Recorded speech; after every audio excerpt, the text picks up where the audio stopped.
मैं डॉक्टर अरुण तिवारी लोकवन चिकित्सालय में जो एक सरकारी चिकित्सालय है उसमें सीनियर कंसल्टेंट हैं, सीनियर बाल रोग विशेषज्ञ के रूप में तैनात हैं। आज मैं चर्चा करना चाहूँगा एक बड़े ही महत्वपूर्ण विषय पर जो बच्चों के स्वास्थ्य से संबंधित है, और वो ये है कि बच्चों में प्रतिरोधक क्षमता कैसे विकसित होती है और उस प्रतिरोधक क्षमता का क्या मायने हैं, क्या अर्थ है, और उस प्रतिरोधक क्षमता को विकसित करने के लिए हम क्या उपाय कर सकते हैं। तो सबसे पहले तो मैं आपको ये बताता हूँ कि इस प्रतिरोधक क्षमता का अर्थ क्या है। प्रतिरोधक क्षमता वास्तव में एक ऐसी प्राकृतिक शक्ति है जो कि बच्चों को और बड़ों को रोग से लड़ने की क्षमता प्रदान करती है। तो हमारे शरीर में बाहरी बैक्टीरिया, विषाणु और जीवाणुओं का हमेशा आक्रमण होता रहता है, संक्रमण होते रहते हैं। तो उस संक्रमण से बचाव करने के लिए प्रकृति ने एक ऐसी शक्ति दी है, एक ऐसा तंत्र दिया है, इस शरीर के अंदर एक ऐसा सिस्टम बनाया है जिससे कि हम उन संक्रमणों से लड़ सकते हैं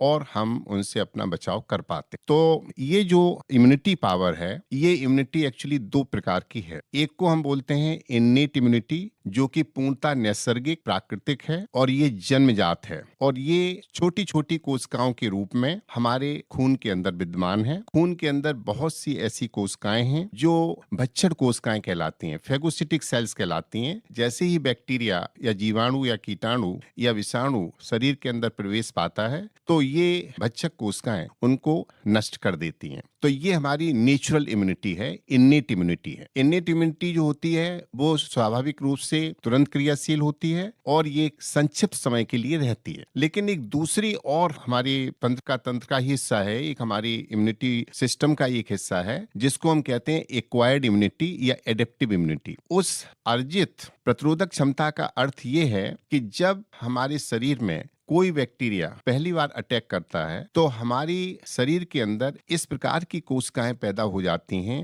जो उसके एंटीजन को सदैव याद रखती हैं, और जब भी दोबारा अटैक होता है तो फिर वो एंटीबॉडी उस बैक्टीरिया के खिलाफ बनने लगती है। इस प्रतिरोधक क्षमता को, जो बहुत ही महत्वपूर्ण है, जो लॉन्ग टर्म होती है, लंबे समय तक रहती है, और इस प्रतिरोधक क्षमता से हम तमाम बीमारियों के ऊपर निजात पा पाते हैं। तो इस प्रकार से शरीर के अंदर एक हमारा इम्यून सिस्टम विकसित होता है, और ये ध्यान रखने की बात है कि ये इम्यून सिस्टम केवल एक पॉइंट ऑफ टाइम पर, समय विशेष पर पैदा नहीं हो जाता, बल्कि एक विकास की एक प्रक्रिया है। जिस प्रकार से बच्चा जन्म लेता है तो जन्म पर उसका जो इम्यून सिस्टम है, जो उसकी प्रतिरोधक क्षमता है, वो अलग तरह की है, और जब वो बच्चा बढ़ता है, बाल्यावस्था में जाता है, फिर युवावस्था में जाता है, तो उसी तरीके से उसकी प्रतिरोधक क्षमता लगातार विकसित होती जाती है, मिच्योर होती जाती है, और एक मिच्योर इम्यून सिस्टम पैदा हो जाता है। अब हम आपको वो बताते हैं कि आखिर ये जो प्रतिरोधक क्षमता है ये बच्चे में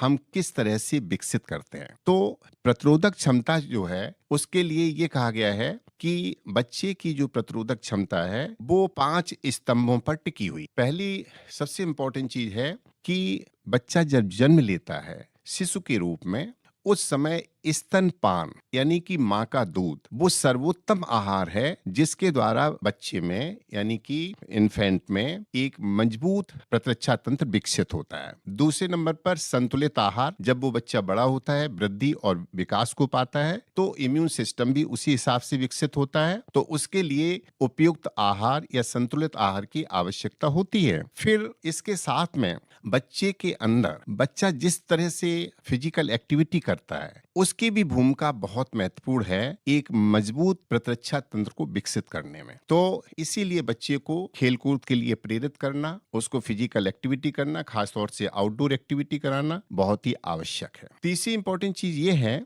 कि बच्चे को पर्याप्त आराम और नींद दी जाए। आप सबको पता है कि जब बच्चा शिशु अवस्था में होता है तो वो 18 से 20 घंटे तक नींद लेता है। उसके बाद में जैसे जैसे उम्र बढ़ती है इस नींद का पीरियड थोड़ा कम होता है, लेकिन 5-6 साल के बच्चे को भी 10 से 12 घंटे की नींद की सलाह दी जाती है, क्योंकि ये वो पीरियड होता है जिसमें हमारी प्रतिरक्षा तंत्र मजबूत होता है, उसकी जो सेल्स हैं वो बनती हैं, और उसके अंदर जो मीडिएटर्स हैं, जो केमिकल्स हैं, जो इन्फ्लेमेटरी मीडिएटर्स हैं वो पैदा होते हैं। इसलिए पर्याप्त आराम देना बच्चे को, पर्याप्त नींद, ये भी प्रतिरक्षा तंत्र को विकसित करने में महत्वपूर्ण भूमिका अदा करती है। अब एक बहुत ही इंपॉर्टेंट चीज, जब आहार की बात आई है तो संतुलित आहार एक मजबूत प्रतिरक्षा तंत्र को विकसित करने के लिए आवश्यक है। आज दुर्भाग्य से ज्यादातर हम देखते हैं, विशेष रूप से शहरों में जो भोजन दिया जा रहा है उसमें हम जंक फूड का नाम जरूर लेंगे। जंक फूड है, पैकेज्ड फूड है, टिन्ड फूड है, प्रोसेस्ड फूड है, ये रेडीमेड फूड है। ये इम्यून सिस्टम के लिए बहुत ही खतरनाक और हानिकारक हैं। वास्तव में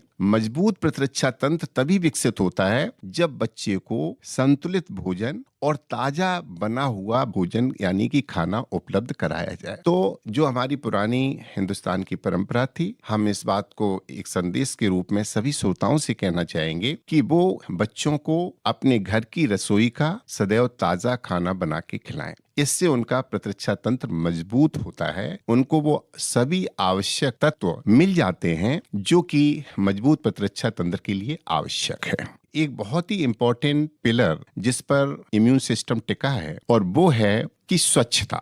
हम हमेशा सलाह देते हैं सभी बच्चों को कि भोजन के पहले और भोजन के बाद साबुन और पानी से हाथों को धुलना ये अपनी आदत का एक अंग बना लें। स्वच्छता से चूंकि इन्फेक्शन के चांस कम होते हैं तो इम्यून सिस्टम पर लोड कम पड़ता है, तो हमारा इम्यून सिस्टम ज्यादा मजबूत रहता है। अब एक अंतिम बात आपसे कहना चाहेंगे कि आज का दौर विज्ञान का दौर है और इस विज्ञान ने जो प्रगति की है उसमें एक ऐसी महत्वपूर्ण अवधारणा आ गई है जिससे कि हम लाखों और करोड़ों बच्चों को बचा पा रहे हैं, उनके प्रतिरक्षा तंत्र को यानी कि उनकी रेजिस्टेंस पावर को हम मजबूत कर पा रहे हैं और इसको हम कहते हैं टीकाकरण। आप सभी लोगों ने सुना होगा और आपने अपने बच्चों का टीकाकरण अवश्य कराया होगा। भारत सरकार मुफ्त में टीकाकरण कार्यक्रम चला रही है। राष्ट्रीय टीकाकरण कार्यक्रम के अंतर्गत सभी बच्चों को कम से कम 12 बीमारियों से बचाव के लिए टीका दिया जाता है। ये टीका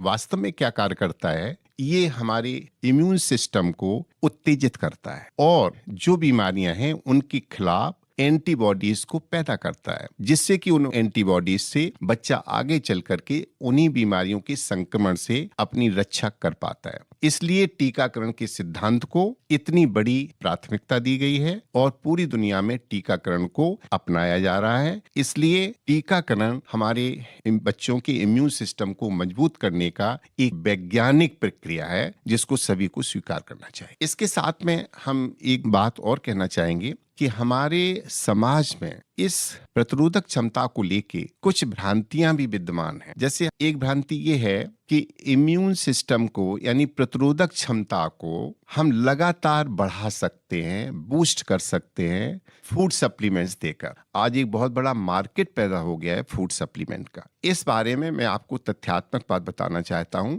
वैज्ञानिक तथ्य ये है कि फूड सप्लीमेंट्स भोजन के तत्वों की कमी को तो पूरा कर सकते हैं, लेकिन वो प्राकृतिक तरीका नहीं है प्रतिरक्षा तंत्र को मजबूत करने का। वास्तव में प्रतिरक्षा तंत्र हमारी जो प्राकृतिक स्रोत हैं भोजन के, जिनसे हमें वो सारे विटामिन्स जो मजबूत प्रतिरक्षा तंत्र के लिए चाहिए, यानी कि vitamin A, vitamin D, vitamin C, वो हमारे मूल प्राकृतिक स्रोतों से आना चाहिए। वही शरीर के लिए फायदेमंद होता है। हम सप्लीमेंट से कुछ हद तक कमी पूरी कर सकते हैं, लेकिन सप्लीमेंट्स के हमेशा साइड इफेक्ट होते हैं।